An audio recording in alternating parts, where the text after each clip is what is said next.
Hello students, welcome to your channel C for chemistry class. आज का lecture है imperfection और defects in the crystal. So this is the lecture number 5 of the solid state chapter of class 12 standard, जहां पर हम defects के बारे में कंप्लीट स्टडी करेंगे। उसके क्राइटेरिया देखेंगे, उसकी कैटेगरीज देखेंगे, उसकी सब कैटेगरीज देखेंगे कि क्या होता है defect. Let's start the defect then. देखिए, किसी भी क्रिस्टल में कोई भी अगर हमारे पास मेटेलिक ब्लॉक है और उस मेटेलिक ब्लॉक में अगर एटम्स अरेंज्ड हैं, कॉन्स्टिट्यूएंट एटम, जैसे कि नीचे डायग्राम में भी दिखा रखा है, ये इस तरीके से एटम्स अरेंज होते हैं। And we know about that, किसी भी मैटर की सबसे छोटी यूनिट जो है एक यूनिट सेल होती है, FCC, BCC, lot more thing we have studied already. तो ये जितने भी एटम्स जो अरेंज्ड हैं, क्या ये परफेक्टली ऑर्डर्ड हैं? देखिए, क्रिस्टलाइन सॉलिड तो ये कहता है कि जिसमें लॉन्ग रेंज ऑफ ऑर्डर है, हम उनको क्रिस्टलाइन कैटेगरी में डालते हैं। लेकिन ये जो एटम्स अरेंज्ड हैं, क्या ये परफेक्टली ऑर्डर्ड हो सकते हैं? देखिए, एक crystal is said to be ideal if the entropy of the constituent at absolute zero temperature, यानी जीरो केल्विन, इज जीरो। मतलब ये कि इस टेम्परेचर के अलावा, जीरो केल्विन के अलावा, यानी इससे ऊपर टेम्परेचर में कोई भी हमारे पास जो नेटवर्क होता है, वो नेटवर्क कंप्लीटली ऑर्डर्ड नहीं होता है।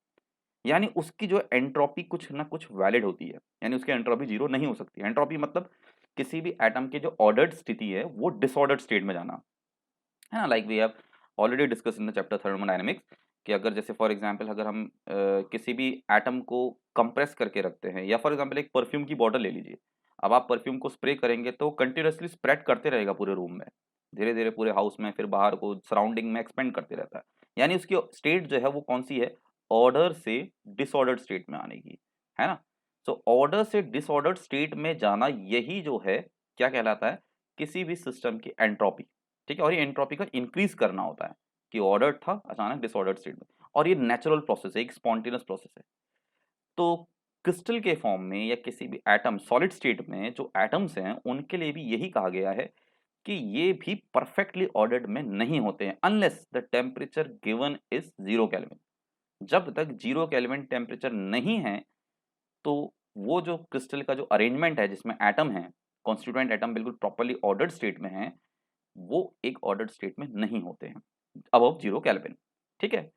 सो ये टेम्परेचर अटेन करना तो काफी मुश्किल होता है ना। We know that in which surrounding we are living, that is more than the zero kelvin.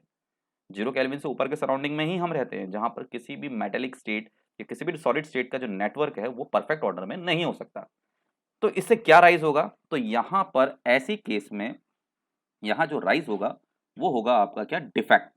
So there will be a defect when there is a temperature more than a zero kelvin, यानी उसकी entropy valid होगी, उसकी entropy exist करेगी, और वो atoms के arrangement जो हैं वो एक कंटिन्यूअस ऑर्डर में नहीं होंगे, बल्कि कुछ ना कुछ हमें डिफेक्ट देखने को मिलेगा।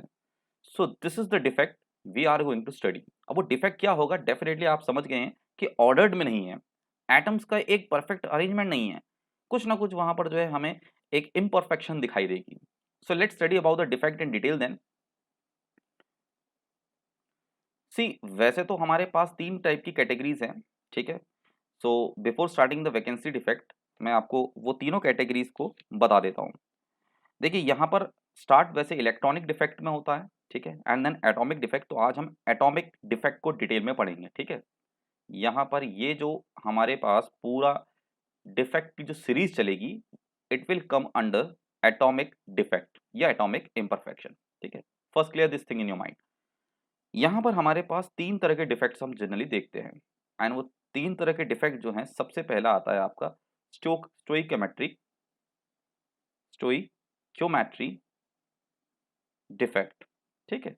यानी डिफेक्ट के बावजूद इनके जो रेशियोज हैं मॉलिक्यूल के, वो डिस्टर्ब नहीं होते। Then definitely after the non stoichiometric, ठीक है, जिसमें रेशियोज जो होंगे डिफरेंट होंगे।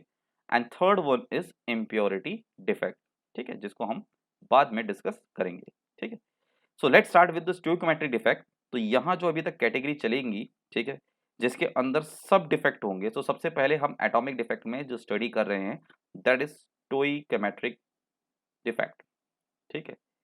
तो डियर स्टूडेंट्स, इस स्टोइकोमेट्रिक डिफेक्ट में सबसे इंपॉर्टेंट चीज यही है कि यहाँ पर जो है डिफेक्ट होने के बावजूद भी इनकी अपने जो कॉन्स्टिट्यूएंट पार्टिक जो सॉलिड के जो कॉन्स्टिट्यूएंट पार्टिकल का नेटवर्क है, उनका रेशियो जो है जैसा प्रेडिक्ट किया जाता है फॉर्मूले में वो वैसा ही रहता है, डिस्टर्ब नहीं होता है।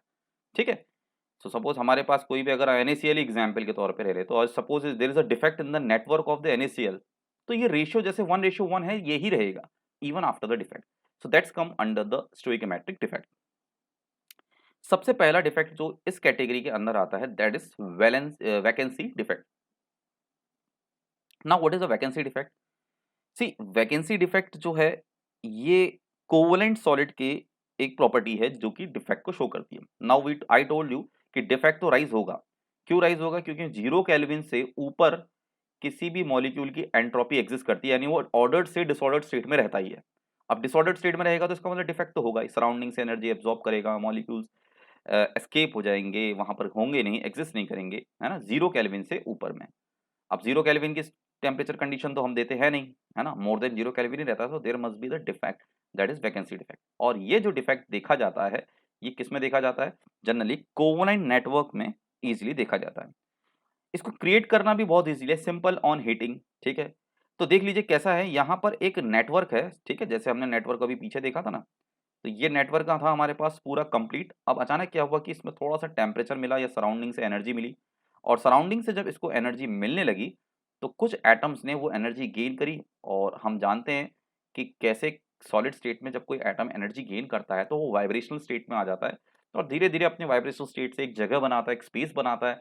और जब धीरे धीरे वो एनर्जी, इतनी स्पेस क्रिएट हो जाती है वहां पर कि वो काइनेटिक एनर्जी में कन्वर्ट होकर के एस्केप भी हो सकता है।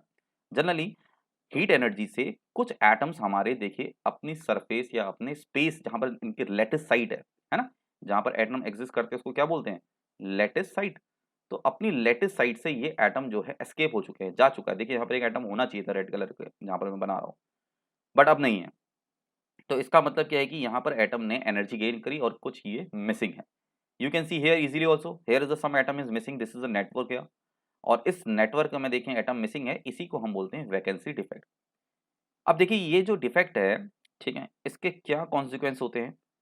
तो सबसे पहले तो ये क्या है, इससे डेंसिटी जो है सब्सटेंस की वो घट जाती है, क्योंकि अब नंबर ऑफ एटम पर यूनिट वॉल्यूम जो है वो कम हो गए हैं।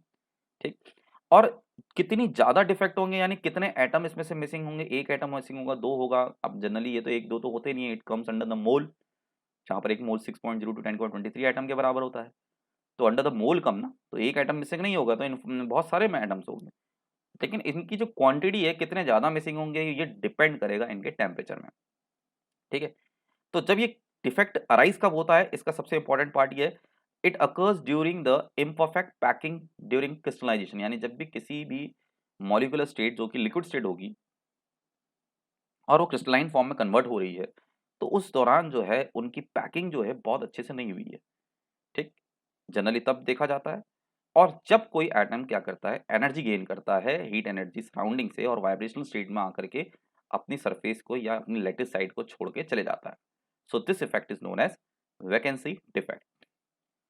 Now there is another defect that is known as interstitial defect. देखिए ये डिफेक्ट जो है वैकेंसी डिफेक्ट के जैसा थोड़ा सा डिफरेंट है।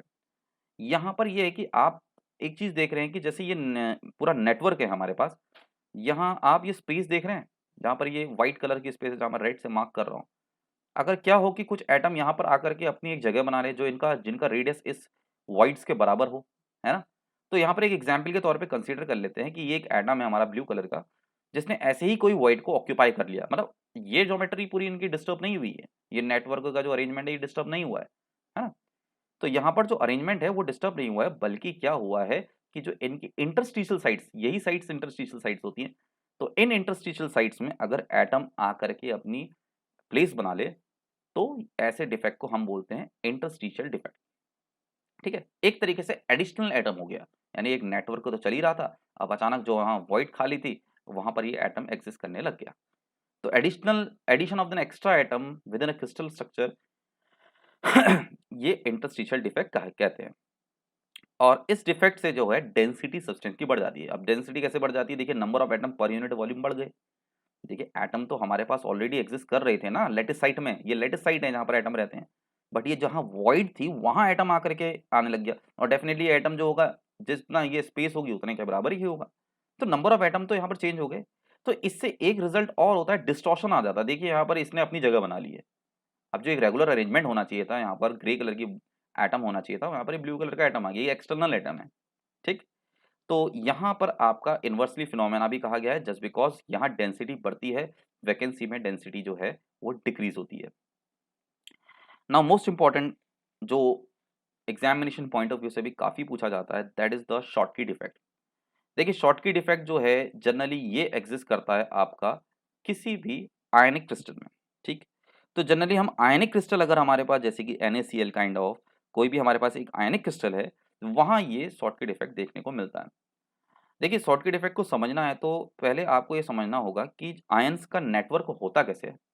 अगर मैं एक जनरल NaCl का स्ट्रक्चर बनाऊं, ठीक है, हालांकि ये 3 डायमेंशन में होता है लेकिन हम इसको 2D में समझेंगे। ये Na positive in solid network में अपने सराउंडिंग में इस तरीके से Cl से सराउंडेड होता है, and in the same way chlorine भी सराउंडेड होता है। ठीक है, और ये नेटवर्क जो है आपका 3 डायमेंशन में एग्जिस्ट करता है और रेगुलरली चलता है, रिपीटेड और रेगुलर होता है। ठीक है, तो ये एक आइडल क्रिस्टल है जहां पर आप कोई भी डिफेक्ट नहीं देख रहे हो, ये चलते रहेगा, ये खत्म नहीं होने वाला। ठीक, तो इस तरह का आयनिक क्रिस्टल बाउंडेड भी है। ठीक, ये सब एक दूसरे को कनेक्ट करने, ये चलते रहेगा सीरीज। तो यहाँ पर एक आइडल क्रिस्टल का फॉर्मेशन हुआ है आयनिक क्रिस्टल में। अब अगर यहाँ पर से कहीं पर वैकेंसी आ जाए, मतलब कि हमारा कैटायन और एनायन दोनों मिसिंग हो जाए। ठीक है, देखिए कैटायन और एनायन अगर मिसिंग हो जाए, मतलब कि अगर मैं नेटवर्क ऐसा बना रहा हूँ, सपोज यहाँ पर Cl आना चाहिए था और Cl यहाँ नहीं है। ठीक है, then Na positive, then again we will make the Cl, और यहाँ पर मान लीजिए क्या आना चाहिए था, Na पॉजिटिव, क्योंकि Cl से जुड़ा होना है, और यहाँ पर वो भी मिसिंग है। तो equal number of cation and anion, याद रखिएगा ये बहुत इंपॉर्टेंट है कि इसमें से anion as well as cation दोनों यहाँ से मिसिंग होते हैं, है ना। आप ये देख सकते हैं इसमें जो ये डायग्राम बना रखा है, ठीक है, यहाँ पर ये स्क्रीन में जो हमारे पास एक इमेज है, इस इमेज में आप देख रहे हैं कि ये हमारे पास पॉजिटिव चार्ज का नेटवर्क है, ये नेगेटिव चार्ज, और यहाँ पर इजीली समझ भी सकते हैं कि पॉजिटिव चार्ज का जो कैटायन है हमारे पास, उसका साइज भी छोटा है, एनायन का साइज बड़ा है। तो पर्पल कलर बॉल जो दिखा रखी है एटॉमिक स्फीयर की, वो एनायन हो गया है, और ये पिंक कलर वाला कैटायन। तो देख सकते हैं नेटवर्क आपका कैसे जो है सराउंडेड है अपने ऑपोजिट चार्ज से। देखिए यहाँ पर ये हमारे पास पिंक कलर की जो यहाँ पर हमारे पास एटॉमिक स्फीयर दिखाया जो कि पॉजिटिव चार्ज होना चाहिए था, यहाँ बीच में क्या होना चाहिए था, ब्लू कलर का, जो कि मिसिंग है। ठीक है, तो ये डिफेक्ट, और एट द सेम टाइम यहाँ पर जो है हमारे पास कोई कैटायन होना चाहिए था, वो भी मिसिंग है, यानी यहाँ पर एनायन और कैटायन दोनों ही मिसिंग होते हैं। तो इसका कॉन्सिक्वेंस ये होता है, ठीक है, कि यहाँ पर आपको डेंसिटी में कोई चेंज नहीं दिखता। तो कुछ इसके इंपॉर्टेंट फीचर्स को भी नोट कर लीजिएगा, वेरी इंपॉर्टेंट है। ठीक है, हम उसको भी डिस्कस करते हैं कि क्या क्या इस डिफेक्ट से हमें बेनिफिट और हमें क्या लॉस है। सबसे पहले तो इसकी कंडीशन क्या है, इसके बारे में पता होना चाहिए। देखिए फिनोमेना तो हमें पता चल गया कि मिसिंग ऑफ, ठीक है, missing of cation and anion, ठीक, एंड एनायन दोनों, और रेशियो दोनों के बराबर होते हैं। ठीक है, ये नहीं कि कैटायन ज़्यादा निकल गए और एनायन कम निकल गए, ऐसा नहीं है। कैटायन और एनायन जो है इक्वल नंबर में होते हैं, ये इंपॉर्टेंट है। कंडीशंस मतलब कि कौन सी कंडीशन है जो कि शॉटकी डिफेक्ट को फेवर करती है। सबसे पहले हाई कोऑर्डिनेशन नंबर, ठीक है, जिनका कोऑर्डिनेशन नंबर काफी हाई होगा। कोऑर्डिनेशन नंबर हम हाई का मतलब कि जो एटम हमारे पास हैं, है ना, जो सराउंडेड एटम है, यही कोऑर्डिनेशन नंबर बोलते हैं। जैसे कि अगर अगर हम यहाँ पर देखें, ये जो हमारा ब्लू वाली पर्पल वाली जो एटम दिखा रखा है, इसके पास सराउंडिंग में यहाँ 4 दिखाई दे रहे हैं, यानी एक नीचे और एक ऊपर भी होगा, ये तो 3 डायमेंशन में। कोऑर्डिनेशन नंबर यहाँ पर कितना है, 6 है। तो हाई कोऑर्डिनेशन नंबर यानी नंबर ऑफ एटम सराउंडेड जितने भी हैं, अगर हाई कोऑर्डिनेशन नंबर है तो इस तरह का डिफेक्ट देखने के चांसेस हैं। दूसरा जो कंडीशन फेवर करता है कि किस तरह के क्रिस्टल में दिखाई देता है, दूसरा कि कैटायन और एनायन का साइज ऑलमोस्ट आइडेंटिकल हो।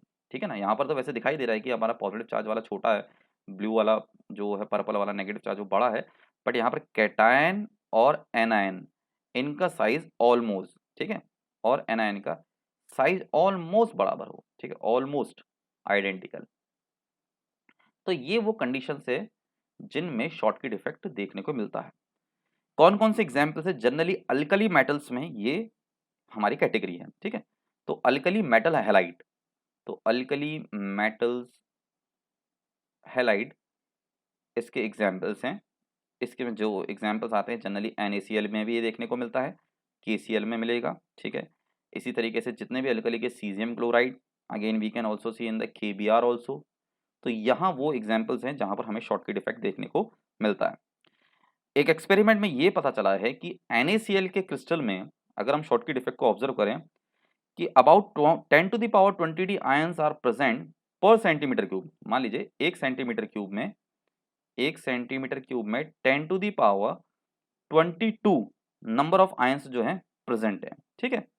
जिसमें से 10⁻6 जो है, ठीक है, इन 10⁻22 आयन में से 10⁻6 जो है वो शॉर्ट की डिफेक्ट है, ठीक है। या हम उनको ये कह सकते हैं कि शॉर्ट की पेयर्स हैं। पेयर में क्योंकि हमारे पास Na पॉजिटिव और हमारे पास तो कैटायन और एनायन दोनों मिसिंग होते हैं ना, तो हम यहाँ पर ये बोलेंगे कि 10⁻6 जो है वो शॉर्ट की पेयर्स होते हैं एट रूम टेम्परेचर। ये कंडीशन कब की है? एट रूम टेम्परेचर, ठीक है। तो शॉर्ट की डिफेक्ट जो है जनरली हमें आयनिक क्रिस्टल में देखने को मिलता है। ये उन कंडीशन को फेवर करता है जहां पर हाई कोऑर्डिनेशन नंबर हो, कैटायन और एनायन ऑलमोस्ट आइडेंटिकल साइज के होते हैं, ठीक है। Examples NaCl, KCl। और इसका एक एक्सपेरिमेंटल डेटा ये है कि 1 सेंटीमीटर क्यूब में लगभग 10⁻22 आयंस प्रेजेंट होते हैं, जिसमें से 10⁻6 तो शॉर्ट की पेयर मिलेंगे एट रूम टेम्परेचर, यानी ये एनर्जी गेन करके ये आयंस मिसिंग है, ठीक है ना, बहुत बड़ा स्केल है। अब हम कुछ इसके कॉन्सिक्वेंसेस के बारे में जानते हैं, यानी इस शॉर्टकट इफेक्ट को शो करने के बाद हमारा क्या रिजल्ट रहेगा, मतलब क्या हमारे पास इफेक्ट पड़ता है किसी भी आयनिक क्रिस्टल में। लेट्स सी दैट, ठीक है। तो सबसे पहले तो हमारे पास कॉन्सिक्वेंसेस, ठीक है, क्या कॉन्सिक्वेंसेस हमें शॉर्टकट इफेक्ट को शॉर्टकट इफेक्ट के बाद मिलते हैं। सबसे पहले तो यहाँ पर क्या है कि प्रेजेंस ऑफ होल्स, ठीक है। देखिए होल्स क्या होता है ये भी एक समझ लीजिए। जब आयंस अपने लैटिस साइड से मिसिंग हो जाएं, यानी आयंस अपने लैटिस साइड से मिसिंग हो चले गए, तो वहां पर क्या क्रिएट होगा? एक होल ही तो क्रिएट होगा, है ना। ये क्या क्रिएट हुआ? एक होल क्रिएट हो गया, स्पेस क्रिएट हो गई।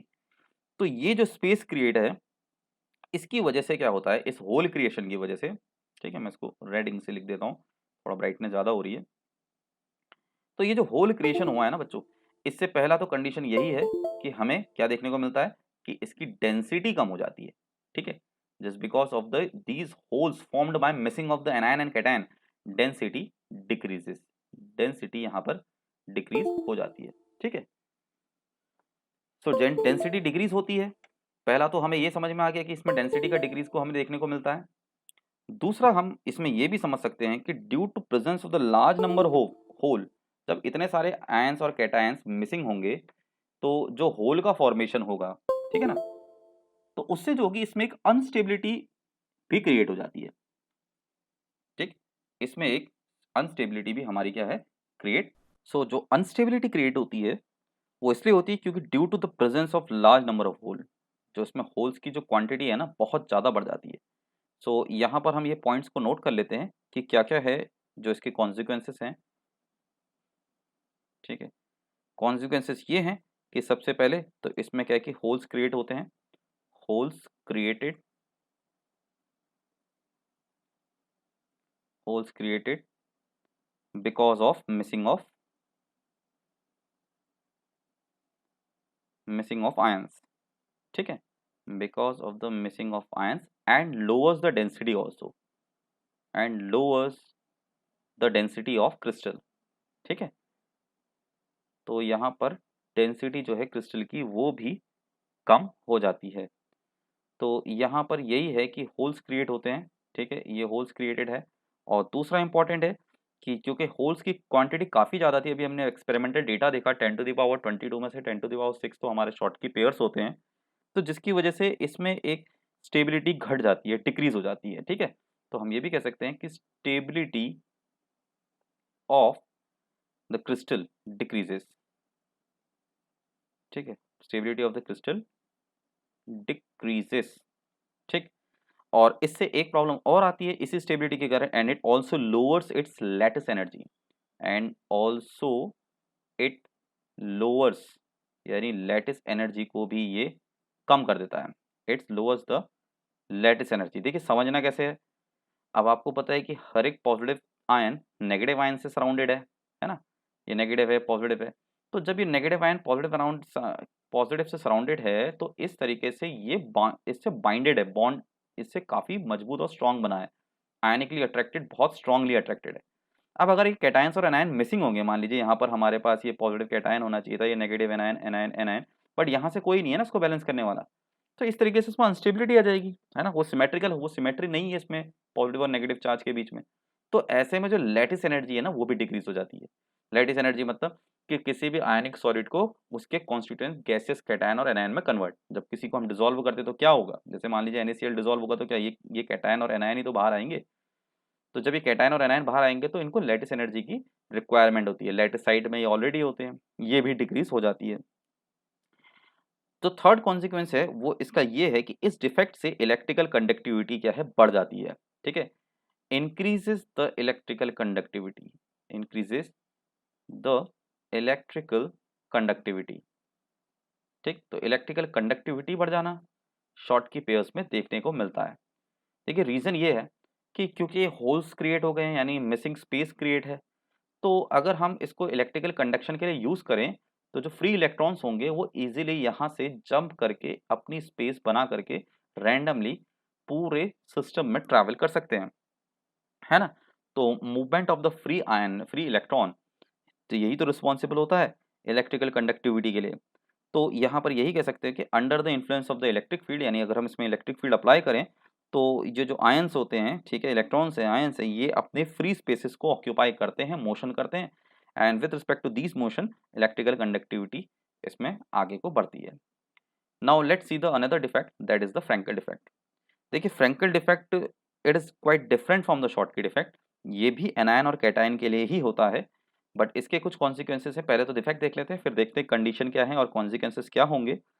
तो आप देख सकते हैं कि यहाँ पर हमारे पास ये जो नेटवर्क लेटिस साइट है, यहाँ से कैटायन मिसिंग है। देखिए रिमेंबर कैटायन मिसिंग है, ठीक, और जब ये कैटायन मिसिंग है तो ये कहीं इंटरस्टिशियल साइट, जो कि स्पेस, खाली स्पेस होती है ना, ये जो खाली स्पेस जो मेटल एटम्स के बीच में बनी होती है, एटम्स तो इस तरीके से पेयर्ड है, ऑर्डर्ड स्टेट में है, ठीक, और इन ऑर्डर्ड स्टेट के बाद जो ये स्पेस खाली है यही आपकी इंटरस्टिशियल साइट होती है। तो इन इंटरस्टिशियल साइट में जा करके वो अपनी स्पेस बना लेता है। तो ऐसे डिफेक्ट को हम फ्रैंकल डिफेक्ट कहते हैं, मतलब उन्हीं का कैटायन, ठीक है, जिस नेटवर्क से हमारा पूरा सॉलिड स्टेट बना है, उसी का कैटायन अपनी स्पेस से निकल के कहीं इंटरस्टिशियल साइड में बिल्कुल आसानी से फंस गया है, या ये कह सकते हैं कि वहीं वो एग्जिस्ट करता है। तो बच्चों यहाँ पर ये समझना है कि वाई नॉट एनायन, ठीक है, एनायन क्यों नहीं।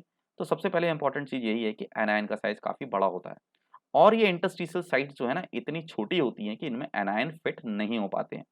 तो दैट इज द रीजन यहाँ पर cation just because after losing the electron का साइज छोटा हो जाता है, तो वही ये इंटरस्टिशियल साइट को ऑक्यूपाई करता है। तो इससे कुछ रिजल्ट तो ये निकलता है कि हमारे पास यहाँ पर डेंसिटी तो सेम रहती है। देखिए ये बड़ा इंटरेस्टिंग है, शॉर्टकी में डेंसिटी घट जाती है, डिक्रीज हो जाती है, क्योंकि वहाँ पेयर्स मिसिंग थे, बट यहाँ डेंसिटी जो है वो आपकी क्या है, सेम रहती है। चलिए हम इसको हम देखेंगे इसके कॉन्सिक्वेंसेस में। पहले हम देखते हैं कि कंडीशंस क्या क्या होंगी, कौन कौन सी कंडीशंस होंगी जिनको फ्रैंकल डिफेक्ट के लिए फॉलो किया जा सकता है। सबसे पहले with low coordination number. Low coordination number का मतलब ये है कि जो सराउंडिंग एटम्स हैं किसी पर्टिकुलर आयन के, या आयन है, ठीक है, जैसे ए के चारों तरफ बी नेगेटिव है, बी के चारों तरफ ए नेगेटिव है, तो कॉन्स्टिट्यूएंट जो एटम्स है, आयन्स है, उनकी संख्या, उनकी काउंटिंग कम, तो लो कोऑर्डिनेशन नंबर जहां हो वहां देखने को मिलेगा।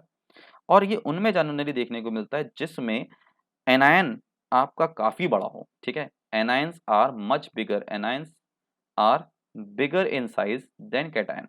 देखिए शॉर्टकी में कंडीशन अगर आपको याद होगा तो वहां पर हमने कहा कि कोऑर्डिनेशन नंबर तो काफी हाई है, लेकिन कैटायन और एनायन का क्या है, आइडेंटिकल, वहाँ आइडेंटिकल थे शॉर्टकी में, बट फ्रैंकल में क्या है कि एनायन काफी बड़े हैं। ठीक है, अभी तो यहाँ पर डायग्राम में आपको सबको एक जैसा दिखाई दे रहा है ना, लेकिन एक्चुअल में ऐसा नहीं है। एक्चुअल में ए अगर छोटा है तो बी काफी बड़े साइज के हैं, एनायन बड़े होते हैं। तो ये देखने को मिलता है।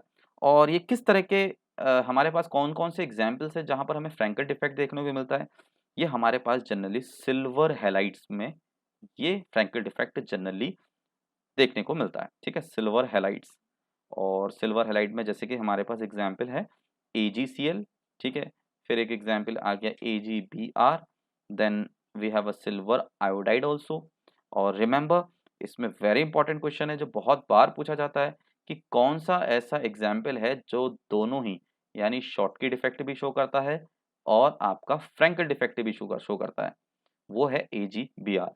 तो ये दोनों ही सिस्टम में फिट बैठता है, यानी इसमें से कैटायन एनायन मिसिंग भी हो सकते हैं और कैटायन जो है इंटरस्टिशियल साइट्स, जो हमारे पास इंटरस्टिशियल साइट्स हैं, इन इंटरस्टिशियल साइट्स को भी ऑक्यूपाई कर सकते हैं। ठीक है, तो ये बेस्ट एग्जांपल है AgBr। तो कई बार क्वेश्चन पूछा जाता है विच एग्जांपल विच आयन या ये ionic solid shows the Schottky and the Frenkel defect, तो आपका आंसर होना चाहिए AgBr। Now let's see about the consequences. क्या कॉन्सिक्वेंसेस होते हैं फिर अगर फ्रैंकल डिफेक्ट अगर हो जाए? तो सबसे पहले तो यहाँ पर आपने यही समझना है, देखिए काफ़ी सारी इंपॉर्टेंट चीज़ें तो हमने ऑलरेडी डिस्कस करी, वही मैटर है, जैसे इलेक्ट्रिकल कंडक्टिविटी एग्जिस्ट करेगी, है ना।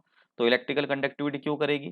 क्योंकि हमें पता चल गया वहाँ पर मिसिंग स्पेस है, और मिसिंग स्पेस में आयंस क्या कर सकते हैं, जंप कर सकते हैं जब इलेक्ट्रिक फील्ड अप्लाई हो, फ्री इलेक्ट्रॉन्स इजीली आ सकते हैं। तो इलेक्ट्रिकल कंडक्टिविटी फ्रैंकल डिफेक्ट से भी बढ़ती है और यही हमारा शॉटकी डिफेक्ट में भी था। ठीक है, तो हम यहाँ पर ये कह सकते हैं कि इलेक्ट्रिकल कंडक्टिविटी इंक्रीजेस। ठीक, दूसरा यहाँ पर जो है स्टेबिलिटी डिक्रीज बिल्कुल होती है, क्योंकि यहाँ पर भी हमारे पास large number of holes create हो जाते हैं। तो हम ये कह सकते हैं कि आयंस के मिसिंग होने से स्टेबिलिटी तो यहाँ पर भी डिक्रीज होती है। ठीक है, तो ये भी हमारा कॉमन है, स्टेबिलिटी डिक्रीजेस। ठीक, दूसरा यहाँ पर डेंसिटी की बात करें तो डेंसिटी रिमेन सेम। ठीक है, डेंसिटी क्यों, ये बहुत इंपॉर्टेंट क्वेश्चन यहाँ से भी बन सकता है कि why the Schottky shows the less density and after the Frenkel defect there is a density remain same.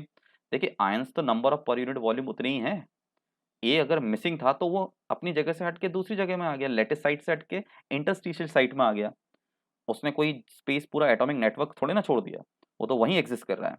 ठीक है, तो ये इसकी कॉन्सिक्वेंसेस हैं। कुछ एक कॉन्सिक्वेंसेस और है कि डिफेक्ट जो है वो एक्सपेक्ट किया जाता है, the defect is expected to increase कब, जब इनका डाइइलेक्ट्रिक कांस्टेंट जो हो वो काफ़ी क्या हो, कांस्टेंट हो। ठीक है, तो किसी भी क्रिस्टल सॉलिड का जो डाइइलेक्ट्रिक कांस्टेंट है उस पे भी डिपेंड करता है। ठीक, क्योंकि कैटायन और एनायन काफ़ी क्लोज आ जाते हैं, तो इनकी इस वैल्यू पे भी डिपेंड करेगा हमारा कॉन्सिक्वेंसेस। ठीक है, तो डिफेक्ट जो होता है वो बढ़ सकता है अगर डाइइलेक्ट्रिक कांस्टेंट जो है क्रिस्टल का क्या हो, काफ़ी ठीक है इंक्रीज कर जाए। तो ये डिफेक्ट आपका जो है डाइलेक्ट्रिक कांस्टेंट को इंक्रीज कर देता है, क्योंकि कैटायंस और एनायन क्लोज आ जाते हैं। तो काफ़ी इंपॉर्टेंट जो है डिस्कशंस थे यहाँ पर शॉटकी डिफेक्ट और फ्रैंकल डिफेक्ट में। आई होप आपको कंपैरिजन भी समझ में आया होगा कि क्या क्या कॉन्सिक्वेंसेस हो सकते हैं, कौन कौन से एग्जाम्पल्स इसके लिए वैलिड हैं। Now let's discuss about the non stoichiometric defect. ठीक है, तो नॉन स्टियोकोमेट्रिक डिफेक्ट में हमारे पास जनरली दो तरह के डिफेक्ट हम देखते हैं, एक तो मेटल एक्सेस डिफेक्ट। ठीक है, दूसरे डिफेक्ट का नाम है मेटल डेफिशिएंसी डिफेक्ट, यानी जिस समय हमारे पास मेटल के एक्सेस के बजाय डेफिशिएंसी आ जाए। ठीक है, तो let's discuss the non stoichiometric defect also. देखिए नाम से ही पता चल रहा है नॉन स्टियोकोमेट्रिक है। अब नॉन स्टियोकोमेट्रिक का मतलब यहाँ पर यही है कि इनके अपने रेशियोज जो होते हैं वो एक परफेक्ट में नहीं होते। जैसे एग्जांपल हम यहाँ पर कुछ ऐसे एग्जांपल्स दे सकते हैं, जैसे कि आयरन 0.93 ऑक्सीजन। अब कहाँ इसके रेशियो जो है परफेक्ट हैं, है ना। तो इस तरीके से हमें ये समझना है कि इनके जो रेशियोज होते हैं एज प्रेडिक्टेड पर फॉर्मूला वो डिस्टर्ब हो चुके होते हैं, वो सेम नहीं रहते हैं। ठीक, तो सबसे इंपॉर्टेंट हमारे पास यहाँ पर है metal excess defect. Metal excess defect के भी हमारे पास दो कैटेगरी है, चलिए एक एक करके देखते हैं उनको। सबसे पहले हमारे यहाँ पर हमारे पास है बाय एनायन वैकेंसी।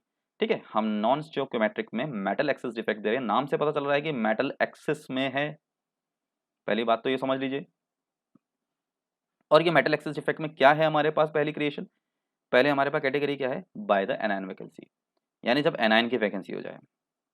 तो चलिए इसको एक एग्जाम्पल से समझते हैं, और इसका एग्जाम्पल काफ़ी अच्छा है, वो हमारे पास है NaCl का ही लेते हैं।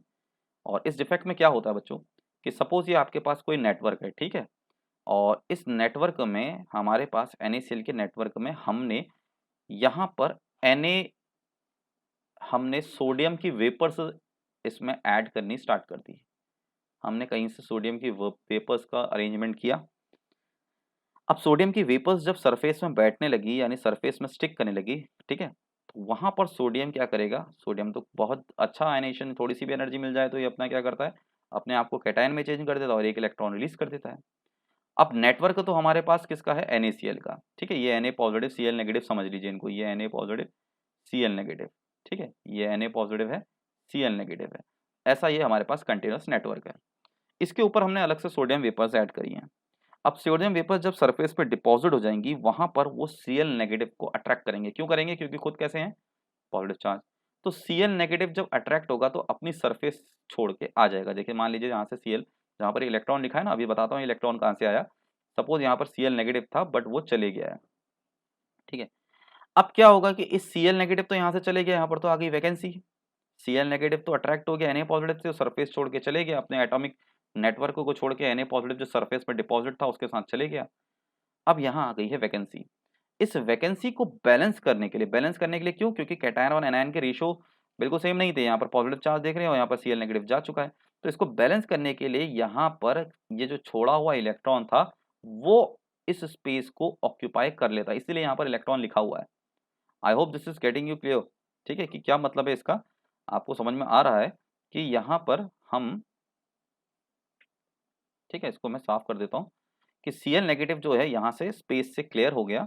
और वो क्लियर होते ही, वो तो कैसे क्लियर हुआ, क्योंकि वो उसको तो Na पॉजिटिव में अट्रैक्ट किया और जो रिलीज किया हुआ इलेक्ट्रॉन था वो रिलीज इलेक्ट्रॉन जो है उसने ये स्पेस ऑक्यूपाई कर दी। और अब इस इलेक्ट्रॉन को क्या कहा जाता है? F centre. ठीक है, इसको कहा जाता है बच्चों एफ सेंटर बोला जाता है। और एफ सेंटर वैसे इसमें एफ का मतलब फाब होता है, FARBE, जो कि एक जर्मन मतलब है, जिसमें जर्मन का मतलब, जर्मनी में इसका मतलब होता है कलर। ठीक, तो यहाँ पर जो ये इलेक्ट्रॉन है ना बच्चों, ये इलेक्ट्रॉन का बहुत इंपॉर्टेंट रोल है। जब भी इसमें कोई विजिबल रीजन की लाइट पड़ेगी ना इस पूरे नेटवर्क में, तो यहीं ये इलेक्ट्रॉन क्या करेगा? ये इलेक्ट्रॉन एनर्जी गेन करेगा। ठीक, और ये जब एनर्जी गेन करेगा तो ये डी एक्साइड भी होगा, एक्साइड होने के बाद डी एक्साइड होगा। और जैसे ही ये डी एक्साइड होगा तो एक पर्टिकुलर फ्रीक्वेंसीज को एमिट करता है, जिसका कोई कुछ ना कुछ क्या होता है? कलर होता है। तो इसीलिए इसका नाम जो है फाब यानी एफ सेंटर पड़ा है। ठीक है, ये जो कलर शो करता है वो because of this electron. I hope this is getting you clear. फिर से बता देता हूँ क्या हुआ कि ये जो इलेक्ट्रॉन ऑक्यूपाई होती है, स्पेस ऑक्यूपाई, ये किसने स्पेस, ये इलेक्ट्रॉन कहाँ से आया? जो सोडियम वेपर्स ने जो सरफेस पे डिपॉजिट हुई थी, उन्होंने Cl नेगेटिव की जगह बैलेंस करी, नेगेटिव की जगह इलेक्ट्रॉन आ गया। अब जब इसमें विजिबल रीजन की लाइट पड़ती है तो ये जो है आपका क्या करेगा? एक तरह के जो है कलर शो करता है। ठीक, तो यहाँ पर अलग अलग सॉलिड, अलग अलग सॉल्ट के लिए अलग अलग कलर हैं। जैसे कि फॉर एग्जांपल हमारे पास अगर नेटवर्क लिथियम का हो तो ये पिंक कलर शो करता है। ठीक है, और इस तरीके से KCl का केस हो तो वॉयलेट होता है। और सोडियम के केस में तो जनरली ये इलेक्ट्रॉन येलो कलर को इम्पार्ट करता है। तो डिपेंड, ये भी एक इम्पॉर्टेंट फैक्ट है यहाँ पर कि जो एफ सेंटर है, दिस इज एफ सेंटर, मतलब ये इलेक्ट्रॉन एफ सेंटर है, इलेक्ट्रॉन को कहेंगे कि एफ सेंटर। ठीक है, तो यहाँ पर जो इलेक्ट्रॉन है इसको एफ सेंटर कहा जाता है। प्लीज रिमेंबर, स्पेस को नहीं समझेंगे, स्पेस तो वहाँ पर क्रिएट हो गई थी लेकिन वो ऑक्यूपाई हो गई है। The electron known is F centre, and F centre मतलब it will show the colour after the exciting the energy. ठीक है, तो ये अलग अलग कलर शो करता है, यही इस डिफेक्ट की स्पेशलिटी है। I hope this is getting you clear कि बाय एनायन वैकेंसी। ठीक है, तो एनायन यहाँ पर वैकेंसी आई, एनायन की वैकेंसी आई। एनायन जा चुका था किसके पास? जो स्फेयर, जो सरफेस में डिपॉजिट Na पॉजिटिव था। ठीक है, मेटल एक्सेस डिफेक्ट हुआ, मेटल एक्सेस हो गया, ज्यादा हो गया मेटल, वैकेंसी क्रिएट हो गई एनायन की। ठीक है, तो यहाँ पर ये by anion vacancy. Now let's see another one. दूसरी कैटेगरी है इसमें मेटल एक्सेस डिफेक्ट में ही, अगर by the presence of extra cation at the interstitial site, यानी हमारे पास जो नेटवर्क है पूरा Na पॉजिटिव और Cl नेगेटिव का, या कोई भी हमारे पास कैटायन और एनायन का नेटवर्क हो, उस नेटवर्क में एक्स्ट्रा, ठीक है, उनके अलावा, उन नेटवर्क के अलावा अगर हमारे पास कहीं पर कैटायन जो है इंटरस्टिशियल साइट में आ जाए, तो ये एक एग्जाम्पल देख सकते हैं यहाँ पर हमारे पास। ये एग्जाम्पल है हमारे पास जिंक ऑक्साइड का। ठीक, और यहाँ पर हमने जिंक वेपर, सेम वैसे ही है जैसे पिछले बार वाला केस था, सोडियम का नेटवर्क था Na पॉजिटिव Cl का, और बाहर से हमारे पास Na पॉजिटिव हमने वेपर लगाई थी। ठीक है, Na वेपर जो है डिपॉजिट हो गई थी। अब हमारे पास नेटवर्क जो है वो है जिंक ऑक्साइड का। ठीक है, ये ऑक्साइड और ये जिंक, Zn जो है ब्लू वाले कंसिडर करेंगे, और जो बड़ा वाला स्फेयर है इसको हम O2 नेगेटिव कंसिडर करेंगे। ठीक है, सभी लोग यही मानेंगे क्योंकि देखो एनायन बड़ा साइज का होता है, कैटायन छोटा होता है। Zn2 positive, this is O2 negative, तो दिस इज द नेटवर्क। हमने क्या किया, इसके ऊपर जिंक की वेपर्स को ऐड करना शुरू कर दिया। तो जिंक क्या करता है, उसने यहाँ पर तुरंत इलेक्ट्रॉन छोड़ा और खुद क्या बन गया? Zn2 positive. अब यहाँ पर सबसे इंपॉर्टेंट चीज क्या है कि सोडियम तो पिछले वाले केस में सरफेस में था, बट दिस टाइम जो Zn2 पॉजिटिव है, ये Zn2 positive in interstitial site को ऑक्यूपाई करना स्टार्ट कर देगा। देख सकते हैं यहाँ पर ये दिखा रखा है ना रेड कलर से, ठीक है, मैं इसको क्लियर कर देता हूँ इजीली। देखिए कि ये जो जिंक 2 पॉजिटिव था उसने 2 इलेक्ट्रॉन रिलीज करे, जिंक ने इंटरस्टिशियल साइट को ऑक्यूपाई करा और इन दोनों इलेक्ट्रॉनों ने भी कहीं ना कहीं अपनी इंटरस्टिशियल साइट को ऑक्यूपाई करा। इस डायग्राम्स को समझने के बाद ये वाला डायग्राम को भी देख सकते हैं। ये पूरा एक नेटवर्क है एम पॉजिटिव और एक्स नेगेटिव का, और सपोज इसमें एम वेपर्स ऐड करी हैं, और एम यानी कोई उसी नेटवर्क के जिस सॉलिड एटम का नेटवर्क है उसी मेटल के आपने वेपर्स इसमें ऐड करी, और उस वेपर्स में ऐड होने के बाद उसने इलेक्ट्रॉन रिलीज किया। इलेक्ट्रॉन आपका इंटरस्टिशियल साइट में आया, मेटल भी आपका इंटरस्टिशियल साइट में आया, तो इसीलिए इसका नाम क्या पड़ गया, presence of extra cation. Extra cation क्योंकि एक्स्ट्रा आया ना, और कहाँ, एट इंटरस्टिशियल साइट में। ठीक है, तो ये फिनोमेना है आपका bye the presence of extra cation on the interstitial site. अब देखिए इसमें कॉन्सिक्वेंसेस क्या हैं। सबसे पहले तो इंपॉर्टेंट चीज ये है कि यहाँ पर इस डिफेक्ट से, यानी मेटल एक्सिस डिफेक्ट जो हमने दोनों के लिए पढ़ा, बाय एनायन वैकेंसी और दूसरा bye the presence of extra cation in the interstitial site, इसके कॉन्सिक्वेंसेस क्या हैं। तो सबसे पहले तो कॉन्सिक्वेंसेस ये हैं कि दोनों केसेस में आपने देखा होगा कि इलेक्ट्रॉन की संख्या बढ़ गई, यानी हमें फ्री इलेक्ट्रॉन मिल गए। देखा आपने यहाँ पर इंटरस्टिशियल साइट में भी इलेक्ट्रॉन मिले, और पिछला वाला जो केस था यानी एनायन वैकेंसी में भी हमें फाब यानी एफ सेंटर इलेक्ट्रॉन मिला है। ठीक है ना, तो यहाँ पर दोनों के कॉन्सिक्वेंसेस पढ़ रहे हैं हम। ठीक है, मेटल एक्सेस के कॉन्सिक्वेंसेस पढ़ रहे हैं। तो मेटल एक्सेस के कॉन्सिक्वेंसेस में सबसे पहले तो हमें इलेक्ट्रॉन की क्वांटिटी मिल गई है, यानी इस डिफेक्ट के बाद हमें इलेक्ट्रॉन ज़्यादा संख्या में मिलने लग गए। तो इलेक्ट्रॉन ज़्यादा संख्या में मिल गए तो ऐसी कैटेगरी को हम बोलते हैं N type semiconductor. N type semiconductor. ठीक है, अब ये एन टाइप सेमीकंडक्टर क्या है, इसका शॉर्ट में मैं बताऊं तो इसको बोलते हैं नेगेटिव टाइप सेमीकंडक्टर। ये भी आपको थोड़ी देर में पता चलेगा इसका मीनिंग क्या होता है, एक्चुअल में इसको कहते क्यों है ऐसा। ठीक, सबसे पहला तो इंपॉर्टेंट ये, ठीक है, इसको अभी कैरी कीजिए, थोड़ी देर में आपको इसका मीनिंग भी पता चलेगा। दूसरा कि इस तरह से जो डिफेक्ट दिखाते हैं ये सभी जो होते हैं पैरामैग्नेटिक नेचर के होते हैं। ठीक है, तो मेटल एक्सिस डिफेक्ट जो भी शो करेगा वो किस डिफेक्ट क्या नेचर का होगा, वो पूरा मेटेलिक जो पूरा स्फेयर है वो पैरामैग्नेटिक नेचर का होगा। और पैरामैग्नेट का मतलब मेरे ख्याल से सभी बच्चे जानते हो, जिन बच्चों को नहीं पता सुन लीजिए कि it is weekly attracted by magnetic field. अगर हम इसके पास में मैग्नेटिक फील्ड को भेजेंगे तो ये उसको एक तरीके से अट्रैक्ट करेगा, तो पैरामैग्नेटिक नेचर का होता है। और इसका रीजन भी यही, ये इलेक्ट्रॉन ही बताया जाता है, क्योंकि ये इलेक्ट्रॉन की स्पिनिंग होती है जिससे मैग्नेटिक फील्ड क्रिएट होता है, और वो पैरामैग्नेटिक बिहेवियर का होता है। यानी सभी जो होते हैं पहले तो टेम्परेरी अपने इलेक्ट्रॉन सारे जो हैं रैंडमली ओरिएंटेड होते हैं, लेकिन जैसे ही मैग्नेटिक फील्ड इसमें से पास करता है सारे इलेक्ट्रॉनों की अलाइनमेंट एक तरफ हो जाती है, जिससे ये धीरे धीरे उस मैग्नेटिक फील्ड से अट्रैक्ट होना स्टार्ट कर देते हैं। दैट इज द रीजन इसको क्या कहा गया है, पैरामैग्नेटिक नेचर का कहा गया है। और जनरली इस तरह के क्रिस्टल्स जो होते हैं जो मेटल एक्सेस डिफेक्ट वाले होते हैं ये सब के सब कलर्ड होते हैं। ठीक है, इनको कलर्ड नेचर का बोलते हैं। तो ये इसके कॉन्सिक्वेंसेस हैं, एन टाइप सेमीकंडक्टर होते हैं, पैरामैग्नेटिक नेचर के होते हैं, और ये सब के सब कलर्ड शो करते हैं। Now after this in the non stoichiometric metal deficiency defect, अभी यहाँ पर मेटल एक्सेस डिफेक्ट था, यानी यहाँ पर मेटल एक्सेस हो गए थे, ज़्यादा हो गए थे। अब हमें पता पड़ना है कि क्या हो कि अगर मेटल की ही कमी हो जाए। देखिए एक एग्जाम्पल के हम इसमें देखते हैं, कैटेगरी क्या है, पहली कैटेगरी है बाय कैटायन वैकेंसी।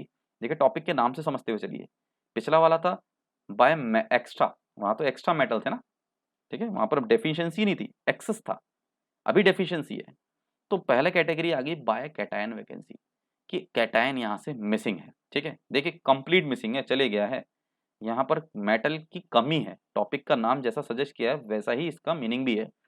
देखिए हमारे पास नेटवर्क है ए पॉजिटिव बी नेगेटिव, ए पॉजिटिव बी नेगेटिव, अचानक ए पॉजिटिव यहाँ से मिसिंग है, जा चुका है, ए पॉजिटिव इज मिसिंग, है ना, ये कहीं चले गया, बाहर चले गया, ये नेटवर्क में ही नहीं है। ऐसा नहीं कि कहीं इंटरस्टिशियल साइड पे फंस गया हो या फिर सरफेस में स्टिक्ड है, नहीं, ये कैटायन जो है पूरा कंप्लीटली क्या है, मिसिंग है। ठीक, अब मिसिंग है इसलिए हमने इसका क्या नाम, इस टॉपिक का नाम क्या है, बाय कैटायन वैकेंसी। अब इस डिफेक्ट के बाद क्या होता है पहले वो समझते हैं। तो जैसे ही यहाँ से कैटायन मिसिंग होता है, अब तो यहाँ अनस्टेबिलिटी आ गई चार्ज की, पॉजिटिव नेगेटिव इक्वल रेशियोज में थे, positive negative positive negative positive negative, लेकिन अचानक से पॉजिटिव चार्ज चले गया, अब यहाँ अनस्टेबिलिटी आ गई, इस बी नेगेटिव को यहाँ से बैलेंस करने वाला कोई नहीं है। यानी अगर हम पूरा ओवरऑल एक फील्ड देखें, हमें दिखाई दे रहा है कि पॉजिटिव चार्ज और नेगेटिव चार्ज में पॉजिटिव चार्ज की कमी है या पॉजिटिव फील्ड की कमी है, और नेगेटिव फील्ड क्या है, ज़्यादा है। तो ऑटोमेटिकली कोई सराउंडिंग कोई नेबर एटम या नेबर आयन है ना, सपोज ये नेबर आयन है, तो यह नेबर आयन क्या करेगा, उस पॉजिटिव चार्ज की भरपाई करेगा। देखिए पॉजिटिव चार्ज होना चाहिए था लेकिन नहीं है, वो तो जा चुका है, जिससे अनस्टेबिलिटी आ गई, ऑटोमेटिकली नेगेटिव चार्ज वाले ज़्यादा हो गए। तो अब कोई पड़ोस में से या कोई नेबर में से अपने चार्ज को क्या कर देगा, बढ़ा देगा। यानी वो चार्ज को, जैसे वो सिंगल पॉजिटिव चार्ज थे सारे के सारे, अब आप यहाँ पर देख सकते हो ये कैसे चार्ज हो गए, +2 चार्ज हो गया, है ना। तो जो पॉजिटिव चार्ज यहाँ पर एग्जिस्ट करके बैलेंस कर रहा था, अब वो मिसिंग है और उसकी जगह यहाँ पर कोई उसके पड़ोस में नेबर आयन ने अपनी चार्ज बढ़ा दिया, है ना। लिखा भी है metal having the higher charge. Higher charge का मतलब यहाँ पर यही है कि इसके ऊपर क्या है, A2 पॉजिटिव है। तो A2 पॉजिटिव से क्या फायदा हुआ कि जब इसने अपनी चार्ज बढ़ा दिया तो यहाँ पर जो मिसिंग था ना उसको भी इसने कंपनसेट कर दिया। तो इस तरीके से ये मेटल डेफिशिएंसी डिफेक्ट में बाय कैटायन वैकेंसी हमें देखने को मिलती है। ठीक है, तो इसमें एक एक्स्ट्रा पॉजिटिव चार्ज जो है इंक्रीज कर देता है। सब नहीं करते हैं, जितना रिक्वायरमेंट होती है उतना ही होता है। तो इसका बेस्ट एग्जाम्पल अगर मैं आपको बताऊं तो इसका एग्जाम्पल है हमारे पास आयरन पायराइड, जिसका नाम है FeS। तो FeS के केस में यही होता है कि यहाँ पर Fe2 पॉजिटिव वाले मिसिंग हो जाते हैं। तो यहाँ पर आयरन की एबिलिटी है, आप जानते हैं कि Fe2, तो उसका कोई सराउंडिंग में जो Fe2 पॉजिटिव होता है वो अपने को चेंज करके Fe3 पॉजिटिव बना लेता है। यानी नेटवर्क जो है वो बैलेंस रहता है ना। सपोज यहाँ पर से 2 Fe2 चले गए तो वहाँ पर 2 अलग से क्या हो गया, वहाँ पर 4 की वैकेंसी आ गई। तो इसलिए अपनी चेंज करके वो क्या कर देते हैं, सराउंडिंग में Fe3 पॉजिटिव बना लेते हैं। ठीक है, देख सकते हो आप इसको ऐसे कि सपोज हमारे पास यहाँ पर Fe2 पॉजिटिव और ये S2 नेगेटिव है और ये फिर से Fe2 पॉजिटिव है। ठीक है, और यहाँ पर S2 नेगेटिव है और यहाँ से मान लीजिए बीच में से मिसिंग है Fe2 पॉजिटिव। ठीक है, और यहाँ से भी हम मिसिंग कर लेते हैं Fe2 पॉजिटिव को। ठीक, और यहाँ पर से S2 नेगेटिव आ गया और यहाँ पर से Fe2 पॉजिटिव आ गया, इधर से मिसिंग कर लेते हैं। चलिए ठीक है, 2 Fe2 जा चुके हैं, इधर S2 नेगेटिव आ गया और यहाँ पर फिर से Fe और यहाँ पर S2 नेगेटिव। ठीक, इधर भी Fe और यहाँ पर S2 नेगेटिव और ये Fe। तो देखिए यहाँ पर से 2 Fe तो मिसिंग है हमारे, Fe2 पॉजिटिव मिसिंग है। तो क्या करेंगे ना, कोई सराउंडिंग वाले, सराउंडिंग मतलब ये वाला क्या करेगा, अपनी ऑक्सीडेशन स्टेट 2 पॉजिटिव से क्या कर देगा, 3 पॉजिटिव, ऐसे ये भी करेगा जिससे बैलेंस हो जाए। ठीक है ना। तो ओवरऑल यहाँ पर बैलेंसिंग करने के लिए है। ठीक है, अपना तो बैलेंस कर ही रहे हैं, या आप ये कह सकते हैं कि यहाँ पर एक कर लेगा, ठीक है, 2 कर लेंगे, या आप कह सकते हैं कि एक ने बढ़ा दिया बाकी ऐसे ही रहने देते हैं। ये है मेरे ख्याल से सही तरीका। एक Fe2 पॉजिटिव मिसिंग है, इसने 2 से 3 पॉजिटिव कर लिया, यानी 1 पॉजिटिव की भरपाई तो ये कर रहा है और दूसरे 1 की पॉजिटिव की भरपाई कौन कर रहा है, यानी कंपनसेट कौन कर रहा है, Fe3। इस तरीके से बैलेंस किया जाता है। देखिए सारे फिनोमेना तो वही हैं। इस तरह की डेफिशिएंसी से इलेक्ट्रिकल कंडक्टिविटी बढ़ जाती है, अब आपको पता चल गया है। स्टेबिलिटी थोड़ी घट जाती है। ठीक है, और यहाँ पर क्या है कि बैलेंस किया जाता है एक्स्ट्रा पॉजिटिव चार्ज से बाय कैटायन वैकेंसी। ठीक, कॉन्सिक्वेंसेज यही है। इस तरह के जो कंडक्टर बनते हैं इनको हम बोलते हैं पी टाइप सेमीकंडक्टर, यानी ये रिस्पॉन्सिबल होते हैं पी टाइप सेमीकंडक्टर के लिए। देखिए जहां पर मेटल एक्सेस डिफेक्ट जो है आपके एन टाइप सेमीकंडक्टर बनाते हैं और ये क्या बनाते हैं, पी टाइप सेमीकंडक्टर बनाते हैं। अब ये पी टाइप सेमीकंडक्टर क्या है ये भी आपको थोड़ी देर में पता चलेगा। ठीक है, कि पी टाइप सेमीकंडक्टर क्यों कह रहे हैं हम। तो ये इसका कॉन्सिक्वेंसेड रिजल्ट है। ठीक है, अब बात करते हैं, आगे आते हैं। इसी में एक कैटेगरी है by the presence of extra anion at interstitial site. हाँ, ये भी काफी इंटरेस्टिंग है। इसमें क्या है कि आपके पास एक एक्स्ट्रा एनायन आ जाएगा जो कि इंटरस्टिशियल साइट में आएगा। ठीक है, तो यहाँ पर एक्स्ट्रा एनायन आएगा और जब वो इंटरस्टिशियल साइट में आएगा तो ऐसे में क्या होगा, हमारी मेटल डेफिशिएंसी डिफेक्ट होगी। ठीक है, देखिए मेटल डेफिशिएंसी डिफेक्ट कैसे है यहाँ पर। अब वैसे तो ये जनरली देखा जाता है कि ये वाला जो डिफेक्ट है बहुत रेयर, ना के बराबर है, मतलब इसका कोई एग्जाम्पल भी नहीं है। देखिए क्यों, यहाँ पर बोला है presence of extra anion at interstitial site. अब देखिए ये जो इंटरस्टिशियल साइट होती है ना बहुत छोटी होती है। कैटायन का यहाँ पर आकर के स्पेस लेना तो समझ में आता है क्योंकि कैटायन छोटे साइज का होता है, लेकिन जो एनायन है ये तो काफी बड़े साइज का होता है, ये कैसे आ सकता है। तो इसीलिए यहाँ पर ये भी बोला जाता है कि इस तरह का डिफेक्ट जो होता है वो बिल्कुल ऑलमोस्ट ना के बराबर देखा जाता है, ये कॉमन नहीं होता, मतलब ये नहीं देखने को मिलता है। ठीक है, चलिए फिर भी अगर कोई कैटायन एनायन अगर इंटरस्टिशियल साइड में आके एग्जिस्ट करता है, ठीक है, मान लीजिए यहाँ से एनायन आया और उसने क्या करा, इस इंटरस्टिशियल पोजीशन को ऑक्यूपाई कर दिया, तो इसमें क्या होगा कि आपका जो नेबर कैटायन है वो अपना ऑक्सीडेशन स्टेट बढ़ा देगा। ठीक है, यहाँ पर भी आपका सब जगह है, ये भी आपका बी नेगेटिव और ए पॉजिटिव है, ठीक है। आप इसे समझ लीजिए, सबके पास ए पॉजिटिव है ना, यहाँ पर एक एक पॉजिटिव चार्ज है जो एक नेगेटिव चार्ज को बैलेंस करा। अब एक एक्स्ट्रा नेगेटिव चार्ज आ गया है, अब जब एक्स्ट्रा नेगेटिव चार्ज आ गया तो एक्स्ट्रा पॉजिटिव चार्ज भी तो चाहिए उसको बैलेंस करने के लिए। तो एक्स्ट्रा पॉजिटिव चार्ज तो हमारे पास यहाँ क्या करेगा, कोई सराउंडिंग में देख सकते हो आप, यहाँ पर इसने क्या किया है, टू पॉजिटिव बना लिया है, ठीक है। यहाँ पर इस वाले ए पॉजिटिव ने खुद को किस में कन्वर्ट कर दिया है, ए टू पॉजिटिव में, ठीक है। दोबारा देख लीजिए, मैं इसको क्लियर कर देता हूँ।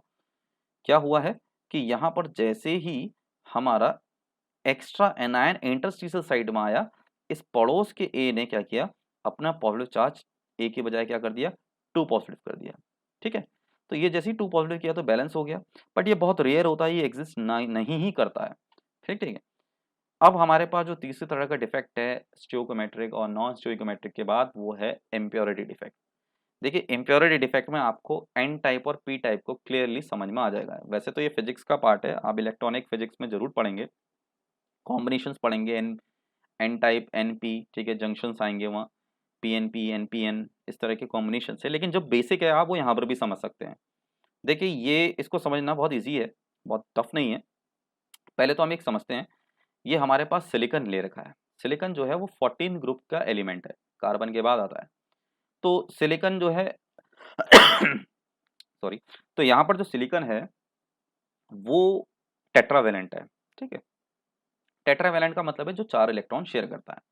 तो ये जो मैं बना रहा हूँ ये परफेक्ट एक क्रिस्टलाइन सरफेस है, ठीक है। ये परफेक्ट एक आइडियल क्रिस्टल है जिसमें सब सिलिकॉन ही एक दूसरे से टेट्रावेलेंटली ज्वाइंट है, ठीक है। इसको समझने के लिए आप ये समझ लीजिए, कोवेलेंट नेटवर्क है तो इसका मतलब शेयरिंग हो रही होगी।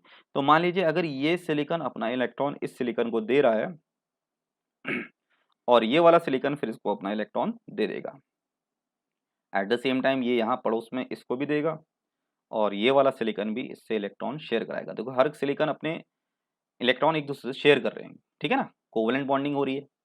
तो जब कोवेलेंट बॉन्डिंग होगी तो इस तरीके से सिलिकॉन टू सिलिकॉन ये शेयरिंग चल रही है और ये नेटवर्क में चलते रहता है, ठीक है। ये एरो जहाँ को बना रहा हूँ उसके अपोजिट में आप देखते रहिए, जैसे ये सिलिकॉन ने इधर को दिया तो ये भी दे रहा है, तो यही इनमें भी आपस में सब में चलते रहता है, ठीक है। अब क्या हो कि अगर इस 14 ग्रुप के एलिमेंट में, ठीक है, परफेक्ट नेटवर्क तो क्या था 14 ग्रुप का एलिमेंट, इसमें अगर हम डोपिंग कर दे, डोपिंग मतलब एडिशन ऑफ इम्प्योरिटी, ठीक है। अब एडिशन ऑफ इम्प्योरिटी कैसे कर रहे हैं हम इसमें 15th ग्रुप का कोई एलिमेंट ऐड करा रहे हैं। था नेटवर्क का किसका, 14 का, लेकिन अब हम कौन सा नेटवर्क इसमें कौन सा आइटम ऐड कर रहे हैं, कौन से ग्रुप का, 15th ग्रुप का। और 15th ग्रुप में अगर आप देखें तो उस फैमिली में होते हैं nitrogen, phosphorus, arsenic, antimony, bismuth, है ना। तो यहाँ आप देख सकते हो बिल्कुल वही पैटर्न में यहाँ पर भी कैटेगरी आप समझ सकते हैं, ठीक है। ये जो आप डायग्राम आया आपके सामने इसको देखो, इस डायग्राम में अगर आप देखेंगे तो डोपिंग करी है, एडिशन कराया है, यानी नेटवर्क पूरा था किसका, सिलिकॉन का, लेकिन बीच में किसको ऐड कर दिया गया है, आर्सेनिक को। अब आर्सेनिक जो है वो किसका मेंबर है, 15 ग्रुप का एलिमेंट। और 15 ग्रुप का एलिमेंट होने के कारण इसके वैलेंस शेल में 4 इलेक्ट्रॉन नहीं है, मतलब कि ये टेट्रावेलेंट नहीं है बल्कि क्या है, पेंटावेलेंट है। तो अगर ये सिलिकॉन की तरह शेयर करेगा अपने सराउंडिंग में, जैसे ये सिलिकॉन शेयर कर रहा था, तो 4 तो शेयर कर लेगा, ठीक है। जैसे यहाँ से सिलिकॉन दे रहा है, इधर से ये सिलिकॉन को दे रहा है, ऐसे ही ये नीचे वाले सिलिकॉन को दे रहा है तो नीचे वाला सिलिकॉन भी अपना इलेक्ट्रॉन शेयर करा रहा है। यहाँ लेफ्ट में ये सिलिकॉन शेयर कर रहा है तो ये सिलिकॉन भी इससे शेयर कर रहा है। इस तरीके से कोवलेंसी तो चल रही है, लेकिन जो 5th इलेक्ट्रॉन होगा, ठीक है ना, तो जो 5th इलेक्ट्रॉन होगा वो 5th इलेक्ट्रॉन इसका किसी से शेयर नहीं हो रहा है। आप देख सकते हो यहाँ पर एक 5th इलेक्ट्रॉन भी दिखा रखा है, ठीक है ना। तो ये जो 5th इलेक्ट्रॉन है, ये वाला इलेक्ट्रॉन ये फ्री है, ये किसी से शेयर नहीं हो रहा है। जो सराउंडिंग में सिलिकॉन थे वो तो टेट्रावेलेंट ही थे, तो यहाँ पर ये 5th इलेक्ट्रॉन जो है वो किसी से शेयर नहीं हो रहा है, यानी कि इस तरह से डोपिंग करने में एक इलेक्ट्रॉन इसके पास फ्री हो गया। अब सोचिए एक एटम तो ऐड होता नहीं है, हम तो मोल्स में ऐड करते हैं, बहुत सारे एटम होंगे। तो सोचिए अगर 1000 मिलियंस ऑफ आर्सेनिक ऐड होंगे तो मिलियंस ऑफ हमारे पास फ्री इलेक्ट्रॉन भी तो होंगे। तो इससे क्या हो जाएगा, पूरा नेटवर्क जो है फ्री इलेक्ट्रॉन से भर जाएगा, यानी नेगेटिव टाइप हो जाएगा। नेगेटिव टाइप सेमीकंडक्टर बन जाएगा, क्योंकि सेमीकंडक्टर बनाना है इन्होंने, है ना। तो नेगेटिव टाइप मतलब एन टाइप, एन टाइप मतलब free electrons, negative charge, free electrons में बहुत ज्यादा है। जितने ज्यादा आप आर्सेनिक ऐड कराओगे, जितने ज्यादा डोपिंग कराओगे, जितनी ज्यादा इंप्योरिटी, इंप्योरिटी मतलब एडिशन ऑफ 15 ग्रुप, ठीक है ना, इम्प्योरिटी का मतलब कुछ और नहीं है, यहाँ पर यही है कि प्योर नेटवर्क तो 14 का था, लेकिन इसमें बाहर से हमने 15 ग्रुप के एलिमेंट को डोपिंग कराई है। इसको हम बोलते हैं एक्सट्रिंसिक सेमीकंडक्टर भी कहा जाता है। ठीक है, डिटेल में आप इनकी ज़्यादा एप्लीकेशन फिजिक्स में पढ़ेंगे, लेकिन बेसिक आप यहाँ समझ सकते हैं। तो इस तरह से आपका ये एन टाइप, तो जितने भी पीछे आ रहे थे ना, जैसे कि मेटल एक्सेस डिफेक्ट में इलेक्ट्रॉन मिल रहा था एफ सेंटर वाला, और उसके बाद हमने जिंक की वेपर डाली थी तो इंटरस्टिशियल साइड में भी इलेक्ट्रॉन मिल रहे थे, तो उनको एन टाइप इसीलिए कहा गया था क्योंकि वहां पर भी फ्री इलेक्ट्रॉन ज्यादा हो गए थे, है ना, उस एफ सेंटर की वजह से इलेक्ट्रॉन फ्रीली आ गए थे। तो ये इलेक्ट्रिकल कंडक्टिविटी के लिए रिस्पॉन्सिबल होते हैं। ठीक है, और अच्छे खास ये बहुत अच्छे जो है सेमीकंडक्टर्स होते हैं। सेमीकंडक्टर वही होते हैं जो आपके जनरली मोबाइल के में यूज़ होते हैं। जैसे ना अगर कभी आप मोबाइल को देखें, उसके अंदर जो बोर्ड होता है, जिसके अंदर जो चिप होती हैं, ठीक है ना, छोटी सी पेन ड्राइव देखी होगी आपने, उसकी चिप जो होती है उससे बनती है। ठीक है, ये सब सेमीकंडक्टर डिवाइसेस होते हैं। अगला जो है इसी कैटेगरी में वो है पी टाइप। ठीक है, आप पी टाइप में बिल्कुल समझ सकते हैं, देखिए कैटेगरी बिल्कुल वही है। हमारे पास 14 ग्रुप का एलिमेंट हमने सिलिकॉन लिया था, डोपिंग कराई थी 15 की, बट अब अगर हमें पी टाइप सेमीकंडक्टर बनाना है, ठीक है, कहानी बिल्कुल वही है, छोटी सी चेंजेस करेंगे। हम डोपिंग कराएंगे यहाँ पर 13 ग्रुप के एलिमेंट की, कार्बन, ठीक है, सॉरी बोरॉन फैमिली की। तो बोरॉन फैमिली यानी बोरॉन एल्यूमिनियम इसमें से, तो सपोज यहाँ पर हमने इस पूरे सिलिकॉन के नेटवर्क में, जो हमारे पास सिलिकॉन का नेटवर्क था पिछले वाले टॉपिक में, उसी नेटवर्क में अगर हम बोरॉन ऐड करा दें, देखिए बोरॉन ऐड हो रहा है। ठीक, तो बोरॉन किसके पास इलेक्ट्रॉन कितने होते हैं, 3 इलेक्ट्रॉन होते हैं, है ना। तो बोरॉन कितने शेयर कर सकता है अपने सराउंडिंग में, 3 ही तो शेयर कर सकता है। वैलेंस शेल में उसके पास इलेक्ट्रॉन है कितने, भाई बोरॉन के पास कितने इलेक्ट्रॉन है, यहाँ पर सिलिकॉन है सपोज, इधर भी सिलिक ये बीच में बोरॉन आ गया और यहाँ भी सिलिकॉन आ गया। ठीक, इधर भी सिलिकॉन आ गया, इधर भी सिलिकॉन आ गया। चलिए बोरॉन के पास 3 इलेक्ट्रॉन है, तो ये 3 इलेक्ट्रॉन तो ऐसे शेयर हो जाएंगे। ठीक है, इधर से सिलिकॉन ने दिया, इधर से बोरॉन ने दिया, यहाँ से सिलिकॉन दे रहा है, यहाँ से बोरॉन दे रहा है, इधर से सिलिकॉन दे रहा है, ठीक है, इधर से बोरॉन दे रहा है। लेकिन जब यहाँ से सिलिकॉन देगा तो बोरॉन यहाँ से कहाँ दे पाएगा, है ना, क्योंकि बोरॉन के पास तो वैलेंसी कितनी है, 3। तो आप देख सकते हैं, तो वहां पर क्या है, स्पेस खाली हो जाएगी। एक स्पेस खाली हो जाएगी तो हम उसको क्या मानते हैं, इलेक्ट्रॉन होल। तो इससे क्या हो गया, ये इलेक्ट्रॉन होल बन गया है। तो ये पॉजिटिव चार्ज की तरह बिहेव करेगा। ठीक है, ये पॉजिटिव चार्ज की तरह बिहेव इसलिए करेगा कि जो पड़ोस के इलेक्ट्रॉन है या कोई फ्री इलेक्ट्रॉन होगा, वो इजीली इसमें जंप करके कंडक्शन कर सकता है, फ्रीली मूव कर सकता है। जितने ज्यादा बोरॉन ऐड कराएंगे, जितने ज्यादा होल मिलेंगे, उतने ज्यादा क्या होगा, इलेक्ट्रॉनों के लिए फ्री स्पेस मिलेगी जंप करने के लिए। जैसे मान लीजिए यहाँ पर अभी हमारे पास एक होल मिला है, तो कोई फ्री इलेक्ट्रॉन आएगा तो क्या होगा, या हम इसमें एक इलेक्ट्रिक फील्ड अप्लाई करेंगे तो क्या होगा, वो इलेक्ट्रॉन यहाँ इजीली इसमें ऑक्यूपाई करेंगे। कहीं दूसरी जगह होल होगा तो वहाँ होल क्रिएट हो जाएगा, जहाँ से आया, मान लीजिए यहाँ से आया तो यहाँ होल क्रिएट हो गया। ऐसे साइकिल चलती रहेगी। यानी इन होल्स को कंसीडर किया जाता है पॉजिटिव चार्ज की तरह, क्योंकि इलेक्ट्रॉन जंप करके ऑक्यूपाई करने आएगा ना कोई भी, इलेक्ट्रिक फील्ड अप्लाई करने के बाद या इलेक्ट्रॉन भेजने के बाद। तो जब ये इलेक्ट्रॉन इन स्पेस को ऑक्यूपाई करने आएगा तो यहीं तो आएगा होल में। तो होल एक तरीके से इलेक्ट्रॉन को अट्रैक्ट तो कर रहा है, तो होल को हम कह सकते हैं पॉजिटिव चार्ज की तरह बिहेव कर रहा है। भाई इलेक्ट्रॉन इज नेगेटिव और इलेक्ट्रॉन नेगेटिव है तो होल में जंप मार रहा है। तो पॉजिटिव चार्ज नेगेटिव चार्ज को अट्रैक्ट करता है, तो इसीलिए इस होल को क्या मान लिया गया है, पॉजिटिव चार्ज मान लिया गया है। ठीक है, इसको आपको समझना है। तो ये थोड़ा एक कॉन्सेप्ट है कि यहाँ पर ये होल जो है एक्चुअल में पॉजिटिव चार्ज है, क्योंकि इलेक्ट्रॉन इन्हीं के ऑक्यूपाई करने आएंगे, फिर पीछे होल क्रिएट होगा, फिर दूसरा इलेक्ट्रॉन वहाँ ऑक्यूपाई करने आएगा, फिर वहाँ होल क्रिएट होगा, ऐसे करके hole to hole electron jump करते रहेंगे। और ऐसा लग रहा है कि ये होल जो है इलेक्ट्रॉन को अट्रैक्ट कर रहा है, तो हम इसको क्या बोलते हैं, पॉजिटिव टाइप एक्सट्रिंसिक सेमीकंडक्टर या फिर P type semiconductor. I hope this is clear. अगली जो कैटेगरी है इसमें इम्प्योरिटी में, वो है हमारे पास impurity defect in ionic solid. ठीक, अब ये एक नेटवर्क है जिसमें हमने क्या किया है, इसमें हम डोपिंग तो नहीं करेंगे, लगभग वैसा ही होगा जैसा पिछले डोपिंग वाला ही था। लेकिन इसमें मान लीजिए हमारे पास दो तरह के सॉल्ट है, एक NaCl है, ठीक, और दूसरा सॉल्ट है हमारे पास SrCl2 यानी स्ट्रोंटियम क्लोराइड। अब हमने क्या किया, स्ट्रोंटियम क्लोराइड जो है मोल्टन स्टेट में लिया, ठीक है, दोनों को पिघलाया, NaCl और SrCl2 को हमने मेल्ट कर दिया। ठीक, मेल्ट करने के बाद क्या होगा, इनको रिक्रिस्टलाइज किया, बाद में फिर से ठंडा करके हमने इसको क्रिस्टलाइन करा। तो अब आप देखोगे तो पूरा मिक्स हो गया होगा ना पूरा नेटवर्क, तो Na positive, Cl negative, Sr2 positive, सब मिक्स हो गए। मिक्स होने के बाद जब सॉलिड बन जाएगा तो क्या कुछ जगह पर Sr2 पॉजिटिव नहीं आ जाएगा, आ जाएगा ना। जैसे NaCl है और SrCl2 था, हमने इन दोनों को मेल्ट किया और मिक्स कर दिया, दोबारा ठंडा करना चाहा, ठंडा करते ही यानी कूलिंग होते ही ये जब क्रिस्टलाइन फॉर्म में आए, तो जो नेटवर्क अब क्रिएट हुआ, उस नेटवर्क में कुछ स्पेस पे SrCl2 भी आ गया। देखिए एनायन तो सेम है, Cl नेगेटिव तो दोनों में सेम है, लेकिन डिफरेंट क्या है, कैटायन।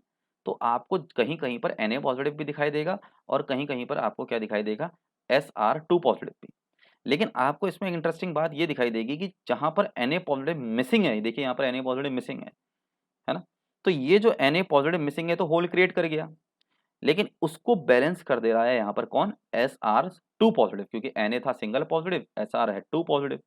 तो इस तरीके के डिफेक्ट को बोलते हैं इम्प्योरिटी डिफेक्ट। देखिए इम्प्योरिटी क्यों, क्योंकि नेटवर्क था NaCl का, ऐड क्या कर दिया हमने, SrCl2, तो इम्प्योरिटी हुई ना Sr हमारे लिए, यानी स्ट्रोंटियम क्लोराइड जो स्ट्रोंटियम हमारे लिए है वो एक इम्प्योरिटी की तरह काम कर रहा है, तो उसकी ऑक्सीडेशन स्टेट 2 पॉजिटिव है। तो जो Na पॉजिटिव मिसिंग है इसने उसको काउंटर बैलेंस कर दिया, यानी इसका पॉजिटिव चार्ज भी अब ये बैलेंस कर रहा है 2 पॉजिटिव चार्ज बनके, है ना। तो this is the impurity defect, ठीक है। और ये एक टॉपिक थे जहाँ पर हमने तीनों ऑलमोस्ट सारे डिफेक्ट हमने जो है इसके कंसिडर कर लिए थे, ये समझे हमने। इसी से रिलेटेड जो है, इन डिफेक्ट से रिलेटेड एक छोटा सा क्वेश्चन है बच्चों, उसको भी डिस्कस कर लेते हैं। दिस इज वेरी इंपॉर्टेंट, बहुत बार देखा गया इस तरह का क्वेश्चन है। जैसे कि आपसे कहा जाए कि आपको एक कॉम्पोजिशन दे रखा है, द कॉम्पोजिशन, ठीक है, ऑफ सैंपल है, ठीक, और यहाँ पर एक सैंपल दिया है आपको Fe 0.93 का, ठीक है, डेफिनेटली नॉन स्टोइकोमेट्रिक है, और ऑक्सीजन जो है वो 1.00 है। अब ये जो आयरन है ना बच्चों, इस आयरन में, ठीक है, ये कुछ नहीं है, तो यहाँ इसको इरेज कर देते हैं वरना कंफ्यूज करेगा, ठीक।